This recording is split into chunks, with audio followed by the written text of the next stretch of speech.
अस्सलाम वालेकुम, कैसे हैं आप लोग। उम्मीद करता हूँ आप सबके सब जो हैं बिल्कुल खैरियत से होंगे। आज हम 10th क्लास की पहली एक्सरसाइज 1.1 जो है उसे स्टार्ट करने जा रहे हैं। तो इस एक्सरसाइज का पहला क्वेश्चन आप लोगों को स्क्रीन के ऊपर नजर आ रहा है। इसको एक बार पढ़ते हैं, समझते हैं कि इसके अंदर क्या कहा जा रहा है और उसके बाद हम वन बाय वन क्वेश्चंस को सॉल्व करते हैं। तो क्वेश्चन के अंदर हमें ये कहा जा रहा है कि right the following quadratic equations के जितनी भी क्वाड्रेटिक इक्वेशन जो दी गई हैं उनको आपने लिखना है स्टैंडर्ड फॉर्म के अंदर और साथ में पॉइंट आउट करना है कि कौन सी क्वाड्रेटिक इक्वेशन जो है वो प्योर क्वाड्रेटिक इक्वेशन है। तो क्वेश्चन के अंदर दो चीज़ें पूछी गई हैं कि स्टैंडर्ड फॉर्म में कन्वर्ट कर दो और हाईलाइट करके बता दो कि प्योर क्वाड्रेटिक इक्वेशंस कौन कौन सी हैं। तो क्वेश्चन नंबर 1 आप लोगों के सामने है। ये एक हमारे पास क्वाड्रेटिक इक्वेशन है। अब आप लोग कह रहे होगे कि सर आपने ये तो बताया ही नहीं कि क्वाड्रेटिक इक्वेशन किसे कहते हैं और उसके बाद आपने ये भी नहीं बताया कि स्टैंडर्ड फॉर्म किसे कहते हैं और प्योर क्वाड्रेटिक इक्वेशन जो है ये कैसे पॉइंट आउट होता है। तो ये 3 सवाल हैं। तो सबसे पहला सवाल हमारे माइंड में क्या आना चाहिए कि क्वाड्रेटिक इक्वेशंस कौन से होते हैं और इक्वेशन किसे कहते हैं ये तो आप लोगों को पता ही होगा। तो क्वाड्रेटिक इक्वेशन के ऊपर बात करते हैं। तो बात कर रहे थे हम क्वाड्रेटिक इक्वेशन के ऊपर। तो क्वाड्रेटिक वर्ड के अंदर जो फर्स्ट हिस्सा है क्वाड्रेटिक का वो क्या है, क्वाड। और क्वाड का मतलब क्या होता है, क्वाड का मतलब होता है स्केयर। और स्केयर किसे कहते हैं, किसी भी वेरिएबल या नंबर की पावर अगर 2 होगी तो उसे स्केयर बोला जाता है। मिसाल के तौर पे लिख के बता देता हूँ, अगर कोई वेरिएबल जैसे कि x है, इसके ऊपर मैं 2 लिख दूंगा या इसकी पावर 2 कर दूंगा तो इसका मतलब क्या हो जाएगा, x स्केयर। यानी पावर अगर 2 होगी तो उसे स्केयर बोलते हैं। इसी तरह अगर 3 लिख के इसके ऊपर 2 डाल दूंगा तो ये क्या हो जाएगा, 3 स्केयर हो जाएगा। तो एक बात तो समझ में आ गई कि क्वाड्रेटिक इक्वेशन का स्केयर यानी 2 के साथ जो है बहुत गहरा ताल्लुक है।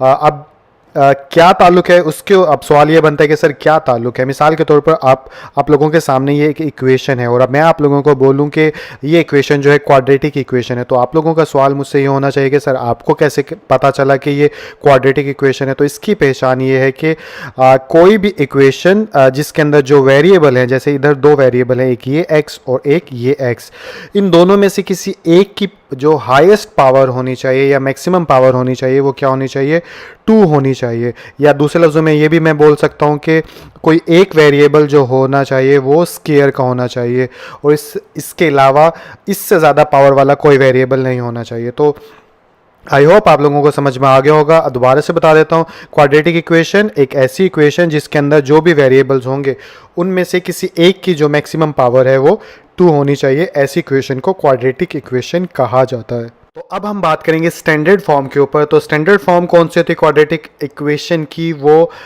ये वाली होती है। ये इस तरह से अगर कोई इक्वेशन लिखी गई है तो इट्स मीन के वो standard form of quadratic equation है। इसकी खास बात क्या होती है, इसमें 2 बातें आप लोगों को याद रखनी है।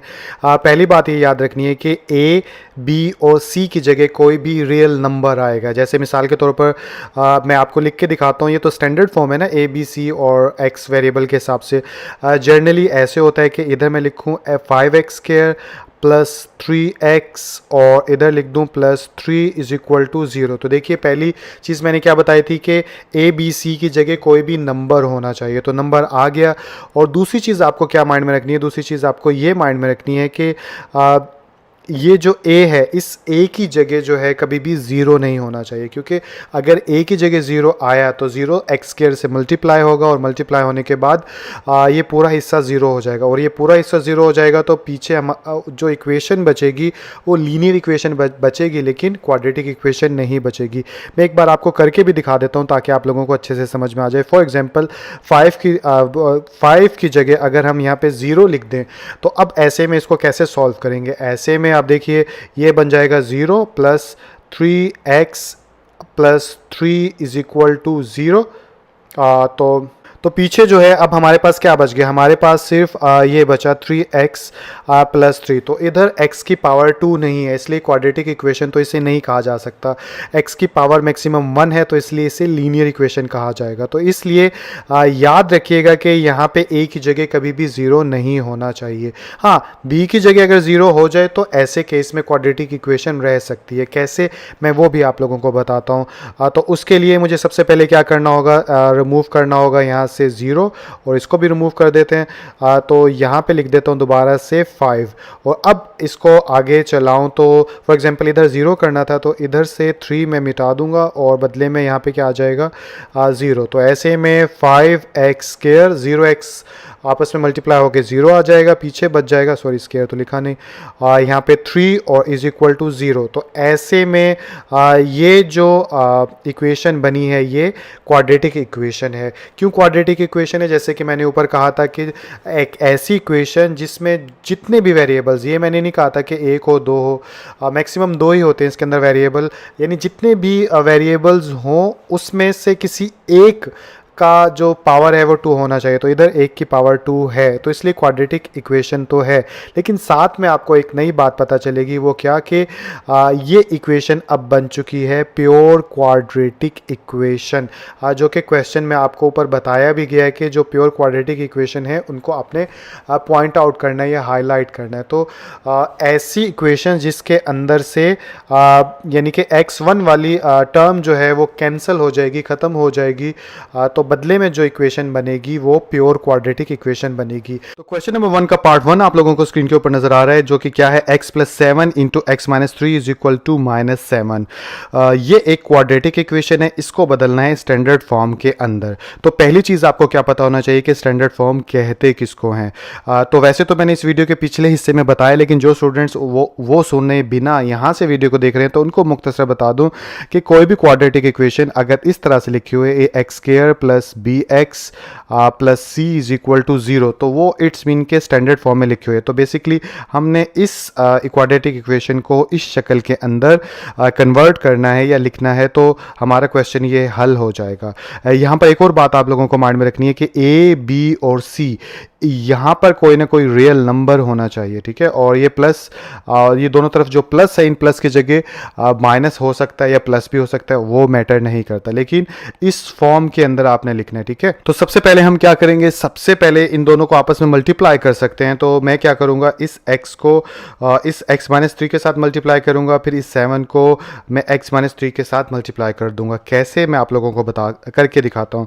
तो सबसे पहले तो मैं यहाँ लिखूँगा सोल्यूशन, तो ये आ गया हमारा सोल्यूशन। तो उसके बाद मैं क्या करूंगा, उसके बाद x × x - 3 पूरा, देखो x को -3 के साथ मल्टीप्लाई करवा दिया, उसके बाद यहाँ पे आ गया प्लस, तो यहाँ पे डाल दूंगा मैं प्लस, और उसके बाद 7 था तो अब इस 7 को x - 3 होल के साथ मल्टीप्लाई करवा दिया, और इधर आ गया हमारे पास -7। आगे अगर चले तो अब सिंपल मल्टीप्लाई हो रहे हैं ये आपस में, तो इनको मल्टीप्लाई करूँ तो x के साथ मल्टीप्लाई होके हो जाएगा x², -3 जब x के साथ मल्टीप्लाई होगा तो ये हो जाएगा -3x, इधर 7 + 7x, x 7 को मल्टीप्लाई करवाया तो उसके बाद प्लस माइनस माइनस, और 7 3 × 21, तो ये यहाँ पे आ गया, और ये -7 वैसे का वैसा। इसको फर्दर सिंप्लीफाई करूँ तो अब ये क्या हो जाएगा, अब यहाँ पे आ जाएगा x², और 7 यानी ये भी x की वैल्यू है, ये भी x के टर्म है, ये भी x के टर्म है, तो इन दोनों को प्लस माइनस यानी कि ऐड कर लेते हैं, और उसके बाद ये और सिंप्लीफाई हो जाएगा। तो 7 में से 3 गए, हमारे पास आ गया 4, तो यहाँ पे आ गया प्लस का वैल्यू बढ़ी है, तो 4x और -21, और यहाँ पे आ गया -7। फर्दर आगे चलूँ तो आगे कैसे होगा, ये यहाँ पे आ जाएगा x² + 4x। अब स्टैंडर्ड फॉर्म में आप लोगों को याद होगा कि इक्वल के बाद जो है वो 0 होता है, तो इस -7 को जो है मैं इधर ले आऊँगा, और जब ये इक्वल के उधर से इधर आएगा तो ये -7 जो है वो +7 बन जाएगा। तो यहाँ पे आ जाएगा -21 और +7 इज इक्वल टू 0।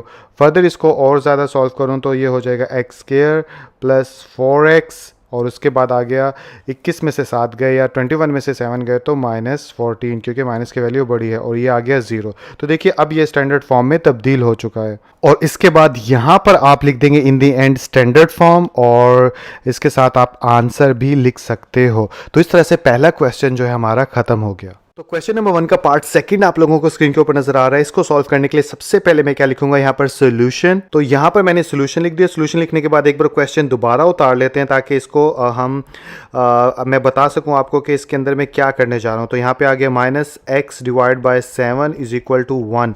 तो अब मैं क्या करने जा रहा हूँ, देखिए जितने भी डिनोमिनेटर्स होते हैं क्वाड्रेटिक इक्वेशन में, जैसे डिनोमिनेटर किसे कहते हैं, जो फ्रैक्शन में जो बटा की फॉर्म में जो नीचे वाला हिस्सा होता है, नीचे वाला वाला नंबर जो होता है इसे बोलते हैं डिनोमिनेटर। तो इधर 1 के नीचे कुछ भी नहीं है, तो यहाँ पे क्या होता है, जहाँ कुछ नहीं होता वहाँ 1 होता है। तो बेसिकली 3 डिनोमिनेटर्स हैं इस पूरी इक्वेशन के दोनों तरफ, 7, 3 और 1। तो 7 मल्टीप्लाई बाय 3 मल्टीप्लाई बाय 1, इन तीनों को मल्टीप्लाई करवाऊँ तो आंसर आता है 21।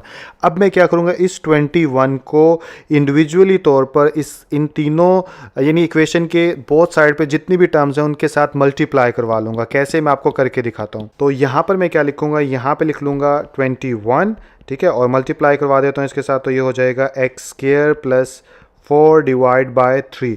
इसके बाद फिर माइनस आ गया, अब x डिवाइड बाय 7 को भी 21 के साथ मल्टीप्लाई करना है, तो यहाँ पे लिख दूंगा 21 मल्टीप्लाई x डिवाइड बाय 7, और इधर 1 के साथ भी क्योंकि इक्वेशन के बोथ साइड पे करवाना था, तो 1 मल्टीप्लाई बाय 21। तो इसके बाद अब मैं आगे क्या करूँगा, अगर आगे बताऊँ तो अब जो चीज़ कैंसिलेशन होती है वो कैंसिल कर दो, 3 7 सा 21 होता है, तो यहाँ पे आ गया 7, तो ये बन जाएगा फिर 7 इंटू एक्स स्क्वायर प्लस 4। ठीक इसी तरह 7 3 21 होता है, तो यहाँ पे क्या आ जाएगा, -3 इंटू आ जाएगा x बच के पीछे, और 21 को 1 के साथ मल्टीप्लाई करेंगे तो हमारे पास 21 आ जाएगा। अब मैं क्या करूँगा, इसको और आगे सॉल्व करने के लिए, स्टैंडर्ड फॉर्म में पहुँचाने के लिए मुझे इस पूरे हिस्से को और सिंप्लीफाई करना होगा और सॉल्व करना होगा। तो मैं यहाँ पे क्या करूँगा, 7 को अंदर मल्टीप्लाई करवा देता हूँ, तो 7x² बन जाएगा, और 7 को 4 के साथ मल्टीप्लाई करेंगे तो 7 4 28, ठीक है। इसी तरह -3 को x के साथ करेंगे तो 3x, और स्टैंडर्ड फॉर्म में इक्वल के दूसरी तरफ क्या होता है, 0 होता है, तो इस 21 को हम इसी स्टेप में इधर ले आते हैं, तो ये -21 और यहाँ पे आ गया 0। अब इसको फर्दर आगे चलाऊं तो ये क्या हो जाएगा, 7x², फर्स्ट टर्म x² की होती है, उसके बाद x की आती है स्टैंडर्ड फॉर्म में, तो यहाँ पे आ जाएगा -3x, और फिर कांस्टेंट आता है, तो कांस्टेंट में माइनस के 21 है और प्लस के 28 है, तो बड़ा 28 है, इसलिए जो साइन आ जाएगा हमारे पास प्लस का आ जाएगा, और 28 में से 21 गया तो पीछे बच गया 7, तो यहाँ पे लिख दूंगा मैं 7 और ये आ गया 0। तो उसके बाद यहाँ पे लिखा स्टैंडर्ड फॉर्म और इधर आप आंसर भी डाल दें, तो इस तरह से हमारा सेकंड पार्ट जो है क्वेश्चन नंबर 1 का वो भी सॉल्व हो गया। तो क्वेश्चन नंबर 1 का पार्ट 3 आप लोगों को स्क्रीन के ऊपर नजर आ रहा है। इसको कैसे सॉल्व करेंगे, तो सबसे पहला स्टेप तो सोल्यूशन लिख लेंगे। सोल्यूशन लिखने के बाद इस क्वेश्चन को नीचे दोबारा से उतार लेते हैं ताकि इसको फर्दर इसके ऊपर काम किया जाए। तो x divide by x plus 1 और यहाँ पे आ जाएगा प्लस, और x प्लस 1 डिवाइड बाय यहाँ पे आ जाएगा x और इज इक्वल टू 6। अब हम क्या करेंगे, वही करेंगे जो पिछले पार्ट्स में किया था, बट थोड़ा सा चेंज होगा इसके अंदर। क्या चेंज होगा मैं आपको बताता हूँ, लेकिन सबसे पहले हम इसको एक बार दोबारा लिख लेते हैं ताकि आपको पता चले कि क्या चेंज आएगा। जैसे और यहाँ पे आ गया प्लस और इधर गैप छोड़ देते हैं, x plus 1 divide by x और इधर आ गया हमारे पास 6। अब देखिए पिछले पार्ट में हम क्या करते थे, ये तीनों टर्म के साथ मल्टीप्लाई करते थे। वो चीज़ क्या चीज़ जो यहाँ का यहाँ का यानी कि डिनोमिनेटर्स होते हैं उनको मल्टीप्लाई करने के बाद। अब पहले तो डिनोमिनेटर्स होते थे 5, इधर भी 5 लिख दूँ, इधर भी 1 लिख दूँ, तो क्या करता था 5 5 25, और फिर मैं क्या करता था 25 इधर भी लिख देता था, इधर भी लिख देता था और इधर भी लिख देता था, और क्वेश्चन आगे चल पड़ता था। लेकिन यहाँ पर अब आ गया हमारे पास x प्लस 1 और x, इससे डील हम इसी तरह से करेंगे, लेकिन हम क्या करेंगे, इन दोनों को मल्टीप्लाई करने के बाद नहीं लिखेंगे, इसको इसी फॉर्म में लिख देंगे। कि कैसे, यहाँ पे लिख देंगे x प्लस 1, एक ये मल्टीप्लाई करवाना था और दूसरा क्या करवाना था x, और यहाँ पे 1 होता है, 1 करो या ना करो आंसर वही आता है, इसलिए 1 को रहने देते हैं। तो ठीक इसी तरह यहाँ पे भी यही कर लेंगे, x प्लस 1 और साथ में आ जाएगा x, और यहाँ पे भी हम क्या करेंगे 25 तो रिमूव कर देंगे, और यहाँ पे आ जाएगा वही x प्लस 1 और x। तो कंक्लूजन क्या निकला, इन दोनों को तीनों टर्म के साथ मल्टीप्लाई करवा लिया मैंने। अब फ़र्क क्यों किया, फॉर एग्जांपल मैं इन तीनों को मल्टीप्लाई करवाऊँ तो क्या आएगा, यहाँ पे क्या था 6 के नीचे 1, तो ये आ जाएगा x को x प्लस 1 के साथ मल्टीप्लाई करवाएंगे तो ये आ जाएगा x स्क्वायर प्लस x। तो बेसिकली फिर मुझे असूल के मुताबिक क्या करना चाहिए, मुझे इस x स्क्वायर प्लस x को तीनों के साथ मल्टीप्लाई करवाना चाहिए। जैसे x square plus x, x square plus x और यहाँ पे भी x स्क्वायर प्लस x। अब इसके अंदर और इसके अंदर कोई फ़र्क नहीं है, सिर्फ मल्टीप्लाई होने के बाद का ये स्टेप है, मल्टीप्लाई से पहले का ये स्टेप है। हम इसी मल्टीप्लाई करने से पहले वाले स्टेप में इसलिए लिख रहे हैं बिकॉज हम कैंसलेशन कर सकें। कैसे? जैसे देखिए, अब x+1 से कैंसिल हो सकता है, लेकिन अगर मैं इसको मल्टीप्लाई फॉर्म के बाद लिखता, फॉर एग्जाम्पल इसको मैं ना लिखता और मल्टीप्लाई के बाद यहाँ पे ये आ जाता, तो अब देखिए इसमें कैंसिल करना मुश्किल है। यानी कि x+1 आप किससे कैंसिल करेंगे? यहाँ से दोबारा से आपको x कॉमन लेना पड़ेगा और फिर जाके मल्टीप्लाई कैंसिल होगा। तो इसलिए हम यानी कि जितने भी डिनोमिनेटर्स हैं उनको मल्टीप्लाई करने के बाद नहीं लिखते, उनको मल्टीप्लाइकेटिव फॉर्म में ही लिख लेते हैं ताकि डिनोमिनेटर खत्म हो जाए और क्वेश्चन अच्छे से सॉल्व हो जाए। तो अब मैं सॉल्व करता हूँ। तो अब मैं सॉल्व करूँगा तो यहाँ से ये इससे कैंसिल हो जाएगा। पीछे क्या बच जाएगा? पीछे मेरे पास बच जाएगा ओनली x इंटू x, यानी ये वाला और ये वाला। के बाद इधर x से कैंसिल हो गया और ये बीच में प्लस आ गया और ये आ गया x+1 इंटू x+1। और इधर क्या आ जाएगा? इधर यानी कि ये तीनों आपस में मल्टीप्लाई हो रहे हैं, तो एक स्टेप में हम x को मल्टीप्लाई करवा लेते हैं, फिर अगले स्टेप में 6 को करवा लेंगे। तो यहाँ पे 6 वैसे का वैसा लिख देते हैं, x को मल्टीप्लाई करवाएं तो x² + x हमारे पास आ जाएगा। अब इसके बाद आगे जो है इसको फर्दर ऐसे ही सॉल्व करेंगे कि x से मल्टीप्लाई होके क्या हो जाएगा? x²। और इधर ये दोनों मल्टीप्लाई हो रहे हैं, मल्टीप्लाई करना आपको आता होगा।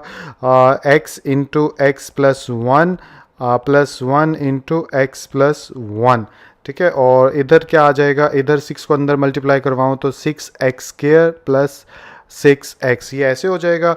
और ज़्यादा इसको हल करें तो दरमियान वाले स्टेप को, तो x² प्लस ये हो जाएगा x अंदर मल्टीप्लाई होने के बाद x² + x, और यहाँ पे आ जाएगा x+1 और ये आ गया हमारे पास 6x² + 6x। इसके बाद हम क्या करेंगे? इसके बाद जैसे x² दोनों यानी कि प्लस के हैं तो इसलिए ये दोनों को ऐड हो कर लेंगे, तो 2x² हो जाएगा।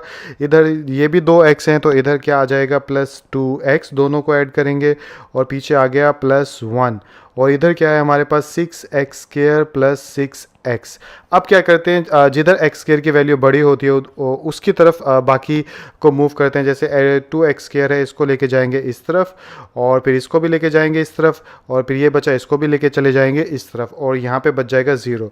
तो ये इस तरह से भी आप सॉल्व कर सकते हो। लेकिन अगर मैं इस पूरे हिस्से को इधर लेकर आऊँ तो नेचुरल फील होता है, तो इसको इधर ले आए तो वो वैसे भी सॉल्व होता है। तो आपकी मर्ज़ी, आप जिसको जैसे कर लो। तो मैं तो इस पूरे को उधर लेके नहीं जा रहा बल्कि इन दोनों को इधर लेकर आ जाता हूँ। तो इसलिए जो है अब मैं क्या करूँगा? अब मैं इधर लिखूँगा 2x² + 2x+1 और यहाँ पे आ जाएगा -6x² - 6x और इधर बच जाएगा हमारे पास 0। अब जो है ये x² की है, ये x² की है, तो माइनस के साइन आ जाएगा, तो ये क्या बन जाएगा? -4x²। और इसके बाद x में एक ये है, एक ये है, इधर भी माइनस का 6x बड़ा है तो इधर आ जाएगा -4x।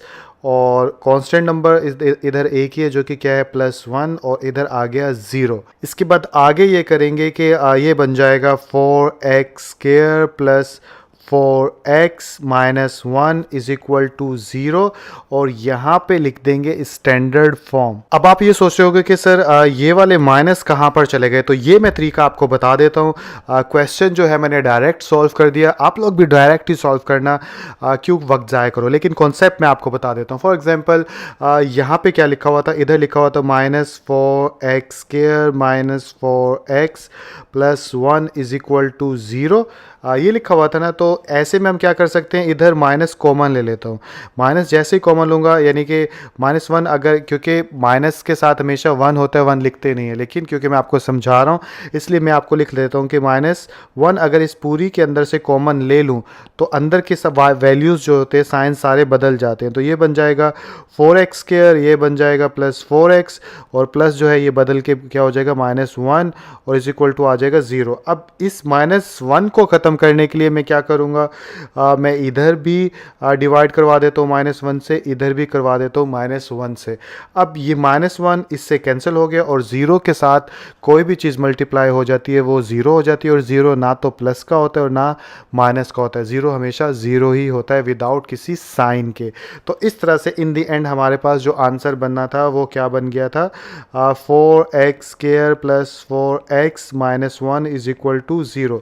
और यही ऊपर आप देखें कि मैंने आंसर बनाया। तो अब आई होप आप लोगों को ये बात समझ में आ गई होगी। तो क्वेश्चन नंबर 1 का पार्ट 4 आप लोगों के सामने है। तो सबसे पहले क्वेश्चन को उतार लेते हैं ताकि इसके ऊपर फर्दर काम किया जा सके। तो x + 4 / x - 2, उसके बाद आ गया माइनस, और इधर भी आ जाएगा x - 2 / आ गया x, और इधर आ गया हमारे पास 4, और इन दी एंड आ गया 0।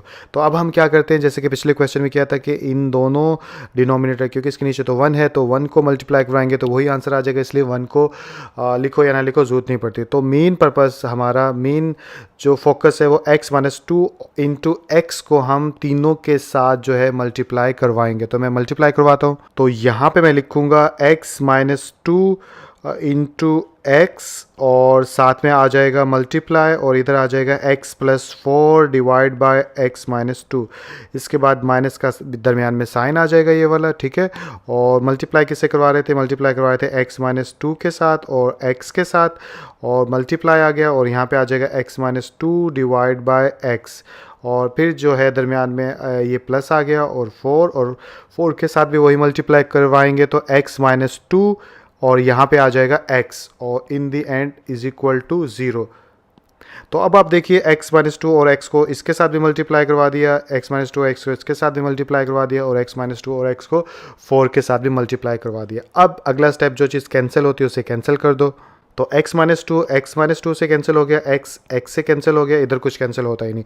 अब इसको आगे क्या लिखेंगे, अब ये आगे बन जाएगा x × x + 4, ठीक है, ये बच गया। इधर से मिडल में क्या बचा, माइनस x - 2 × x - 2, और यहाँ पे आ जाएगा प्लस 4 को बाद में कर लेते हैं, पहले x को मल्टीप्लाई करवाऊँ तो ये क्या हो जाएगा, x² - 2x, और इधर आ गया ये 0। अब इस क्वेश्चन को आगे करूँ तो आगे क्या होगा, x अंदर मल्टीप्लाई हो रहा है तो ये हो गया x² + 4x, और यहाँ पे मल्टीप्लाई x - 2 को आपस में मल्टीप्लाई करवाऊँ। वैसे दो तरीके होते हैं, इसको मैं ऐसे भी कर सकता हूँ, x - 2 होल का स्क्वायर और इसको खोल लूँ, लेकिन स्टूडेंट्स वीक होते हैं तो उनको ये चीज़ मुश्किल लग सकती है, तो इसलिए सिंपल मल्टीप्लाई करवा लेंगे। लेकिन याद रहे कि पीछे माइनस है, जब भी माइनस आए तो फिर ये ऐसे स्क्वायर ब्रैकेट डाल लो ताकि अंदर वैल्यूज साइन चेंज हो सके। याद अगेन कह रहा हूँ, जब भी बाहर माइनस हो तो ब्रैकेट डाल के मल्टीप्लाई करनी है। तो मल्टीप्लाई करूँ तो x × x - 2 आ गया, और दरमियान में -2 × आई होप मल्टीप्लाई करना आप लोग सीख गए होंगे। तो ये आ गया, उसके बाद आ गया प्लस 4 को अंदर मल्टीप्लाई कर देते हैं इस स्टेप में, तो 4x² - 4 × 8 x = 0। उसके बाद जो है इसको फर्दर सिंप्लीफाई करूँ तो दो चीज़ें और सिंप्लीफाई हो सकती हैं, जैसे प्लस 4x² और x² आपस में ये दोनों ऐड हो जाएंगे तो कितने बन जाएंगे, ये बन जाएंगे 5x²। तो यहाँ पे आ गया 5x², और उसके बाद -8x और प्लस 4x, कितना माइनस की वैल्यू बड़ी है तो 8 में से 4 गया 4, तो -4x आ गया इधर। और ये अंदर जो है अभी इस प्रोसेस को अंदर मल्टीप्लाई करते हैं तो ये हो जाएगा x² - 2x - 2x, और माइनस माइनस कितना होता है, प्लस होता है, तो प्लस आ जाएगा 2 to the 4, और ये बंद, और यहाँ पे आ गया 0। ठीक है, तो ये दोनों तो हमने सॉल्व कर लिया ना, आप प्लस माइनस करके। उसके बाद फर्दर आगे चलूँ तो यहाँ पे आ जाएगा 5x² - 4x, और अंदर इसको फर्दर चलाऊँ तो अंदर x² - 4x + 4, और इधर आ जाएगा 0। अब जो है इसको थोड़ा सा और ब्रैकेट ओपन कर लेते हैं। ब्रैकेट ओपन करूँगा तो 5x² - 4x, बाहर माइनस है तो अंदर वाले सारे साइन जो हैं ब्रैकेट ओपन होने के बाद चेंज हो जाएंगे, तो -x² + 4x, और ये आ जाएगा -4 = 0।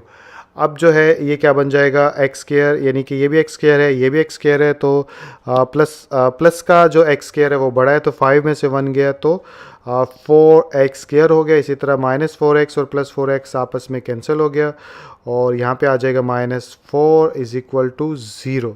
फर्दर आगे चलूँ तो अब इसमें क्या, अब इसमें 4 कॉमन है, 4 कॉमन ले लूँ तो 4 आ गया बाहर, अंदर बच गया एक्स स्क्वायर माइनस 1 क्योंकि वो बाहर चला गया और ये आ गया 0।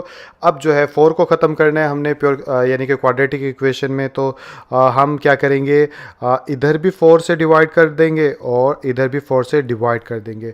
तो 0 से जो भी चीज़ डिवाइड होती है या कुछ भी पंगा होता है तो वो 0 हो जाती है और ये 4 से कैंसिल हो जाएगा। तो बदले में हमारे पास क्या बच जाएगा, बदले में हमारे पास ओनली बच जाएगा x square minus 1 is equal to 0।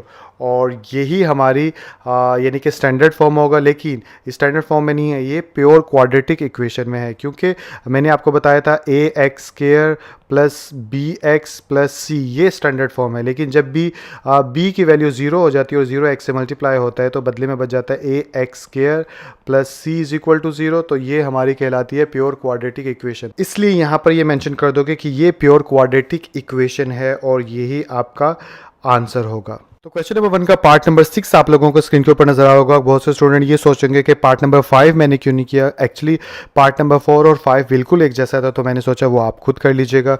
ये थोड़ा सा डिफरेंट लगा तो मैंने सोचा ये मैं कर देता हूँ आप लोगों के लिए। तो पहला स्टेप क्या होता है, सोल्यूशन लिखा। सोल्यूशन लिखने के बाद जो क्वेश्चन को एक बार दोबारा उतार लेते हैं। तो ये आ गया x plus 1 divide by x plus 2 और यहाँ पे आ जाएगा plus x plus 2 divide by x plus 3 और उसके बाद is equal to 25 divide by 12। तो ये हमने उतार लिया। अब जो है तीनों के जो डिनोमिनेटर हैं उनको इकट्ठा मल्टीप्लाई करवाएंगे इंडिविजुअल हर एक टर्म के साथ इक्वेशन के दोनों तरफ। तो आप लोग यहाँ पे लिख भी सकते हो कि multiplying both side x plus 2 into x plus 3 और मल्टीप्लाई 12, ये तीनों एक स्टेटमेंट की सूरत में आप लिख सकते हो। तो मैं मल्टीप्लाई करवाता हूँ। तो सबसे पहले तो जिससे मल्टीप्लाई करवाना है वो लिख लेते हैं।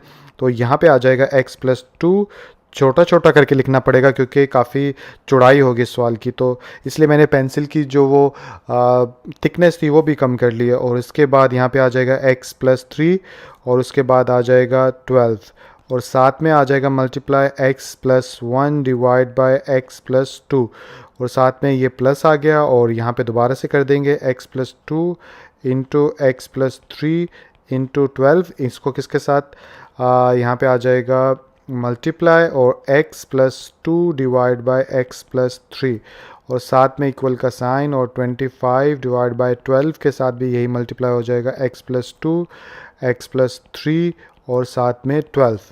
तो आप देख सकते हैं ये तीनों डिनोमिनेटर्स को एक साथ जो है मैंने तीनों टर्म के साथ यानी इक्वेशन के दोनों तरफ जो है हर एक टर्म के साथ मल्टीप्लाई करवा दिया। अब जो चीज़ कैंसिल होती है उसे कैंसिल कर दो। तो x प्लस 2 जो है x प्लस 2 से कैंसिल हो गया, x प्लस 3 जो है x प्लस 3 से कैंसिल हो गया और इधर 12 जो है इस 12 से कैंसिल हो गया। अब जो बचा उसको नीचे लिख लो।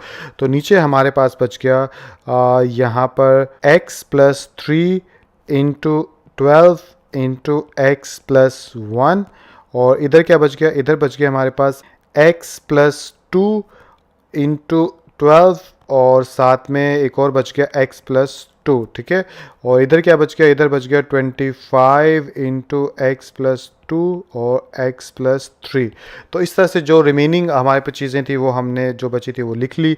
लिखने के बाद अब इनको आपस में करेंगे मल्टीप्लाई। तो इनको मल्टीप्लाई करते हैं। तो 12 को रखता हूँ एक साइड पे और अंदर मल्टीप्लाई करवा लेता हूँ किसको, x प्लस 3 को और साथ में x प्लस 1 को, ठीक है। इससे आपको यानी इस तरह से आपको अच्छे से समझ में आएगा, अलग अलग हो जाएगा। इसी तरह यहाँ पे भी 12 को रख देता हूँ अलग और ब्रैकेट डालने के बाद x प्लस 2 को मल्टीप्लाई करवाऊँगा x प्लस 2 के साथ और ये स्क्वायर ब्रैकेट क्लोज। और इक्वेशन के दूसरी तरफ 25 को रख लेते हैं अलग और अंदर मल्टीप्लाई करवाते हैं x प्लस 2 को और साथ में x प्लस 3 को और ये स्क्वायर ब्रैकेट क्लोज। तो मल्टीप्लाई करवाते हैं, मुझे लगता नहीं चौड़ाई ज़्यादा है, खैर कोशिश करते हैं। तो यहाँ पे आगे छोटा छोटा करके लिखते हैं। यहाँ पे आगे 12 और यहाँ पे आगे स्क्वायर ब्रैकेट मल्टीप्लाई करवाऊँ तो x को मल्टीप्लाई करवाऊँगा x प्लस 1 के साथ, फिर प्लस 3 को मल्टीप्लाई करवाऊँगा x प्लस 1 के साथ, पहले की तरह जैसे पिछले क्वेश्चन में आपने मल्टीप्लाई करवाया। उसके बाद आ गया 12 के बाद ये स्क्वायर ब्रैकेट, इधर आ जाएगा x इंटू एक्स प्लस 2 और यहाँ पे आ जाएगा प्लस 2, फिर से x प्लस 2 और ये स्क्वायर ब्रैकेट क्लोज। उसके बाद यहाँ पे आ जाएगा 25 और ये स्क्वायर ब्रैकेट और x को देंगे x प्लस 3 के साथ, फिर प्लस 2 को देंगे x प्लस अगेन से 3 के साथ और ये स्क्वायर ब्रैकेट क्लोज। तो तीनों को मल्टीप्लाइकेटिव फॉर्म में लिख दिया। अब इसको मल्टीप्लाई भी करवा लेते हैं।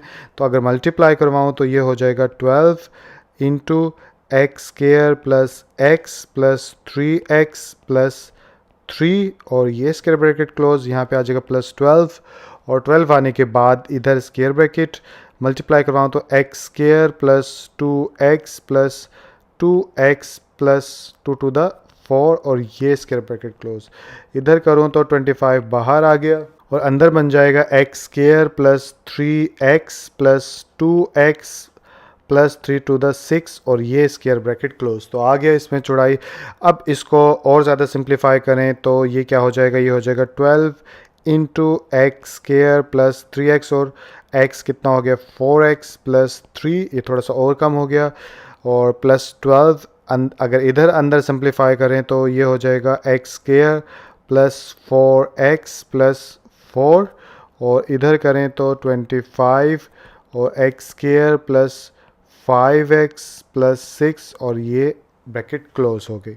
तो अब जो है मल्टीप्लाई कर देते हैं 12 को इधर और 12 को इसके साथ और 25 को अंदर। तो मल्टीप्लाई करूं तो अब मैं मल्टीप्लाई करने के बाद लिखूंगा तो 12 को एक्स स्क्वायर के साथ करूंगा तो मेरे पास कितना आ जाएगा 12x स्क्वायर। इसी तरह 12 को 4 के साथ करूंगा तो 12 4 कितना होता है 48, तो यहाँ पे आ जाएगा प्लस 48x और साथ में 12 3 कितना होता है 36, तो यहाँ पे आ जाएगा प्लस 36। तो इस तरह ये हिस्सा हो गया कंप्लीट। आगे चलें तो फिर 12 को एक्स स्क्वायर के साथ करेंगे तो 12x स्क्वायर और साथ में 12 को 4 के साथ करेंगे तो हमारे पास अगेन से आ जाएगा प्लस 48x। 12 4 से कितना होता है 48, तो अगेन से प्लस 48 आ जाएगा। इधर 25 को एक्स स्क्वायर के साथ मल्टीप्लाई करवाएंगे तो 25x स्क्वायर, उसके बाद 25 को 5 के साथ मल्टीप्लाई करवाएंगे तो ये बन जाएगा 125, तो यहाँ पे आ जाएगा प्लस 125x और 25 को 6 के साथ मल्टीप्लाई करवाएंगे तो 150 हमारे पास आ जाएगा। अब जो है आसानी के साथ सॉल्व हो जाएगा। इधर 12x स्क्वायर है, इधर भी 12x स्क्वायर है,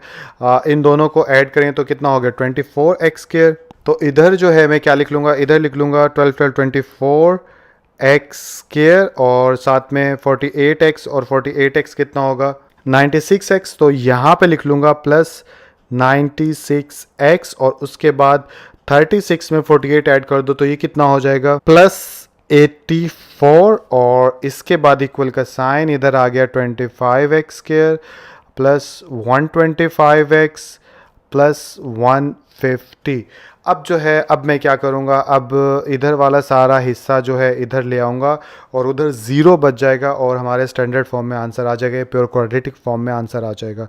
तो इस हिस्से को इधर लेकर आता हूँ तो ये हो गया 24x स्क्वायर और इधर से ये वाला x स्क्वायर जब इधर आएगा तो क्या हो जाएगा माइनस 25x स्क्वायर। ठीक है, इसी तरह ये आ गया हमारा प्लस 96x, तो यहाँ पे लिख लेंगे प्लस 96x और इधर से जब ये 125x पॉजिटिव उधर जाएगा तो क्या हो जाएगा माइनस 125x, तो यहाँ पे लिख लूँगा माइनस 125x। इधर बच गया प्लस 84 और उधर से पॉजिटिव 150 इधर आया तो माइनस 150 और इधर बच गया हमारे पास पीछे कुछ भी नहीं तो लिख देंगे ज़ीरो। इसके बाद जो है इनको प्लस माइनस कर लेंगे, प्लस माइनस करूँ तो यहाँ पे क्या हो जाएगा माइनस 25x स्क्वायर है और पॉजिटिव 24x स्क्वायर है, तो माइनस का साइन बड़ा है, नंबर बड़ा है, तो यहाँ पे आ जाएगा माइनस 1 लिखते नहीं है तो माइनस x स्क्वायर। ठीक इसी तरह माइनस 125 में से पॉजिटिव 96 गए तो पीछे कितना बच गया 29 और माइनस का नंबर बड़ा है तो इसलिए माइनस 29x आ जाएगा और लास्ट में माइनस 150 में से पॉजिटिव 84 गया तो हमारे पास नंबर आया 66 और माइनस का साइन नंबर बड़ा है तो इसलिए माइनस 66 और इज इक्वल टू आ जाएगा 0। अब इसको आगे कैसे सॉल्व करेंगे तो सो सिंपल, जैसे पिछले क्वेश्चन में बताया था कि बाहर अगर फर्स्ट टर्म के साथ माइनस होगा तो हम क्या करते हैं माइनस कॉमन ले लेते हैं। माइनस कॉमन लूँ तो माइनस कॉमन लेने के बाद जो है इसका आंसर बन जाएगा वो क्या बन जाएगा, वो बन जाएगा एक्स स्क्वायर प्लस 29 क्योंकि साइन चेंज हो जाएंगे और प्लस 66 इज इक्वल टू 0 और यहाँ पे लिख देंगे स्टैंडर्ड फॉर्म। तो ये मैंने यहाँ पे लिख दिया स्टैंडर्ड फॉर्म और इस तरह से क्वेश्चन नंबर 1 आप लोगों का ख़त्म हो गया। दोबारा से बता बता दें तो कुछ स्टूडेंट शायद ये सवाल देख रहे हो कि ये माइनस का जो शुरू वाला माइनस है ये कैसे ख़त्म हुआ। इसको रफ अमल में मैं बता देता हूँ। फॉर एग्जांपल जैसे यहाँ पे लिखा हुआ था -x² -29x -66 is equal to 0, तो ऐसे में क्या किया जाता है, माइनस के साथ 1 भी होता है हमेशा, जो कि लिखते नहीं है। तो -1 कॉमन ले लिया तो अंदर बच गया x² प्लस 29। जब भी माइनस कॉमन लेते हैं तो अंदर वाले सारे टर्म्स का साइन चेंज हो जाता है, इलामत बदल जाती है। जैसे भी माइनस का था तो प्लस का हो गया, ये माइनस का 29 था तो प्लस का हो गया, इसी तरह -66 था तो +66 हो जाएगा, और ये ब्रैकेट क्लोज इज इक्वल। अब इसका क्या करें, इसको ख़त्म करने के लिए इधर भी मैथ के रूल के अकॉर्डिंग -1 से डिवाइड कर दो, इधर भी -1 से डिवाइड कर दो, ये इससे कैंसिल हो जाता है। पीछे जो है हमारे पास यही बच जाता है जो इस वक्त आपका आंसर है। तो क्वेश्चन नंबर 1 आई होप आप लोगों को समझ में आ गया होगा। इस एक्सरसाइज का अगला क्वेश्चन देखने के लिए आपको क्या करना होगा, यूट्यूब सर्च बार पर जाना होगा और वहां जाकर आप टाइप करोगे exercise 1.1 part 2 10th class math by Waqas Nasir, और आपको अगला पार्ट जो है इस वीडियो का मिल जाएगा जिसके अंदर क्वेश्चन नंबर 2 है। और वीडियो के एंड में मैं बात करूंगा कि मेरी उन वीडियोस की जो कि मैं बना चुका हूं, साइंस की, इंग्लिश की या फिर मैथ की, या जितनी भी वीडियोस मैं अभी तक बना चुका हूं, तो हमेशा उन तक पहुंचने के लिए आपको क्या करना होगा, यूट्यूब सर्च बार में जाना होगा और वहां जाकर लिखना होगा वकास नासिर और इंटर कर दीजिए। जैसे ही आप इंटर करेंगे तो आपको मेरा चैनल नज़र आ जाएगा। अगर इन फ्यूचर आप कनेक्टेड रहना चाहते हैं मेरी वीडियोज़ के साथ तो इस चैनल को आप सब्सक्राइब कर लेंगे ये बटन दबाने के बाद, और उन वीडियोज़ तक पहुँचने के लिए आप इस चैनल पर जाएंगे। इस चैनल पर जाने के बाद जो है आपको यहाँ पे फ्रंट पे नज़र आ रहा होगा home, videos, playlist, community, channels. तो आप इसमें जाएंगे प्लेलिस्ट के अंदर, और प्लेलिस्ट के अंदर जाएंगे तो आपको तमाम मेरी प्लेलिस्ट नज़र आ जाएंगी, जैसे कि मैथ के बेसिक्स जो हैं जो कि मैं रिकॉर्ड करता हूं, जैसे HCF, LCM वगैरह। तो वो इस प्लेलिस्ट पे जैसे ही क्लिक करेंगे आप तो आपको ये नज़र आ जाएंगे। अभी तक 2 बनाई हैं मैंने वीडियोस। इसी तरह अगर आप साइंस से रिलेटेड टॉपिक्स पे वीडियोस देखना चाहते हैं मेरी, जो कि अभी तक कितनी बनी है, तो वो सारी आ जाएंगे, आप इन तक पहुँच सकते हैं। और इसके अलावा 9th क्लास कि मैथ की एक्सरसाइज जितनी मैं बना चुका हूँ तो वो सारी ये वीडियोस हैं, जो कि आई थिंक 25 वीडियोस हैं, ठीक है। तो इस तरह से आप इन वीडियोस तक पहुंच जाएंगे। और फिज़िक्स के टॉपिक्स को अगर आप सर्च करना चाहते हैं जो मैं बना चुका हूं पंजाब बोर्ड के हवाले से, ठीक है, तो वो सब ये वीडियोस हैं। यहाँ तक एक्सेस करने के लिए आप इस पर क्लिक कर देंगे और इन दी एंड न्यूमेरिकल्स की बात आ जाएगी। अगर आपको न्यूमेरिकल्स की वीडियो दिखाऊँ तो यस, ये आपको अब नज़र आ रहा होगा कि न्यूमेरिकल्स की वीडियोज़ देखनी है तो 9th क्लास के न्यूमेरिकल्स में इतनी वीडियोज़ के न्यूमेरिकल्स जो है वो बना चुका हूँ। तो इन तक पहुँच सकते हैं आप इस तरह। और अगर इंग्लिश की वीडियोस जो कि अभी आने वाले वक्त में काम करूंगा तो उनको देखने इसके लिए आप इंग्लिश ग्रामर की प्लेलिस्ट पे क्लिक करेंगे तो आपको वो वीडियोस मिल जाएंगे। तो इस तरह से आप जो है मेरे चैनल के साथ कनेक्टेड रह सकते हैं। बाकी अपना बहुत सा ख्याल रखिएगा। उम्मीद करता हूँ आपको मेरी वीडियोस अच्छी लगती होंगी। अगर अच्छी लगती हैं तो आप इन्हें ज़रूर अपने दोस्तों के साथ शेयर कीजिए ताकि वो भी इससे फ़ायदा उठा सकें। अपना बहुत सा ख्याल रखिएगा। अल्लाह हाफिज़।